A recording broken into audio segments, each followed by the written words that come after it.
have said if we had had them. But the interesting thing is, without those texts, we tend to rely upon the written word, the validation, to feel that power in our bodies. I think everyone senses or suspects that there is an untapped potential in the human body. I've been on every continent of the earth, and I've asked every audience I've ever been in, do you feel that that's there? And they say, yes, we feel there's something there, but we just can't quite get it. Why is that? So we have a feeling that there's more to us, but we rely on a written validation in a 5,000-year-old text or a scientific study to tell us that it's true. And this is, I think, the value of going into those texts, is we get to see the words that literally say, in the Gospel of Thomas, the lost Gospel of Thomas, it literally says, when these two become one, when thought and emotion become one, then you'll say to the mountain, move, and the mountain will move.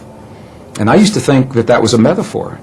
And I now have seen enough to know that moving a cancerous tumor inside the body of a living woman, that's moving a mountain to me. And it's all done from marrying thought and emotion together. 1998, I had my first journey into the highlands of central China and Tibet.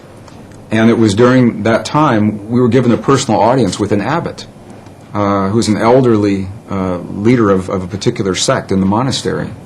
And this abbot passed just a couple of years ago, so I'm glad that we spoke with him when we did. And it was this man, I asked the question that I asked every monk, every nun, I asked the shaman in Peru and Bolivia, that I had the clearest response from this man. And I asked him a question. I said, when we see your prayers on the outside, and we see you in the chanting hall for 12, 16, 18 hours a day, and we see the bells and the bowls and the mudras and the mantras and the gongs and the chimes and the incense, when we see your prayers on the outside, I said, what are you doing on the inside? And this was the man that looked at me. He said, you've never seen our prayers, because a prayer cannot be seen. He said, what you see are the things we do to create the feeling in our body, and the feeling is the prayer. And then he turned the question on me, and he said, how do you do this in your culture? Through a translator. And I began to think about this and realize that when we lost the words in our most cherished spiritual traditions that tell us that feeling is a language that speaks to our bodies in this world, and we lost the words that validated that, we began to think that the words themselves were the prayers, and if we say, or the affirmations, and if we say those words the right number of times, the right time of day or the right time of year, that we've said our prayer or our affirmation, and then if it doesn't work, we get frustrated and we say, well, my prayer didn't work, or my affirmation's not working for me, because we lost the link with feeling and emotion. When I was in the monasteries in Tibet, and the abbot had passed, a new abbot took his place, who was already in his mid-80s. He's the new young abbot. He's already in his mid-80s. And I asked him the question, and this was in 2005, we just went back. And I asked him a question, and I said, what is the force in your tradition, in your belief system? What is the force that connects the universe? What's the force that holds everything together? And through the translator, he answered me with one word. And I thought I heard it incorrectly. And I said, would you do that again?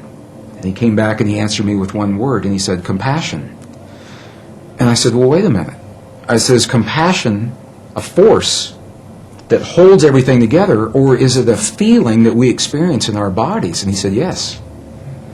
And that was very powerful for me to understand that, because it says that we have the ability to feel in our bodies the stuff that holds this universe together. And we're really not so different from those quantum particles in the stars beyond us, or in the tumor that's in front of us, in the suffering of our loved ones, or in the peace between the nations. It's all part of the same thing. The challenge is to make it more than an intellectual exercise. How do we know we're part of all that is? One of the ways that helped me come to that realization, there was an experiment that was done in 1997